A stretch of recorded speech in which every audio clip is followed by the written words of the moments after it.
നമസ്കാരം. തിരുവല്ല മീഡിയ വാർത്തകളിലേക്ക് സ്വാഗതം. തിരുവല്ലയ്ക്ക് പുറമെ മല്ലപ്പള്ളിയിലും ലഹരി മാഫിയ വിലസുന്നു.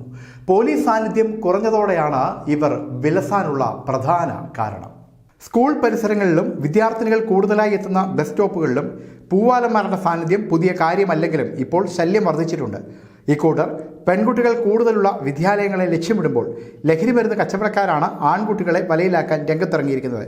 ഒട്ടുമിക്ക സ്കൂളുകളുടെയും പരിസരങ്ങളിൽ ഇക്കൂട്ടരുടെ സാന്നിധ്യമുണ്ട്.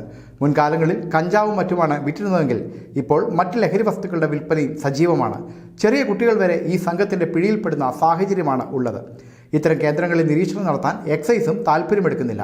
സ്കൂൾ വിടുന്ന സമയങ്ങളിൽ പോലീസ് പട്രോളിംഗ് സജീവമാക്കുന്നത് ഗുണം ചെയ്യുമെന്ന് രക്ഷകർത്താക്കളും സ്കൂൾ അധികൃതരും പറയുന്നു.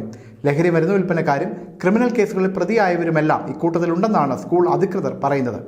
മാസങ്ങൾക്ക് മുമ്പ് മധ്യമേഖലയിലെ ഒരു സ്കൂളിൽ വിദ്യാർത്ഥികൾ തമ്മിലുണ്ടായ ചെറിയ കശപിശ സ്കൂളിന് പുറത്ത് സംഘർഷമായി വളരുകയും കൊലപാതക കേസ് പ്രതി ഉൾപ്പെടെയുള്ള ക്രിമിനലുകൾ ഒരു വിഭാഗം വിദ്യാർത്ഥികൾക്ക് പിന്തുണയുമായി എത്തുകയും ചെയ്ത സംഭവം ഉണ്ടായി.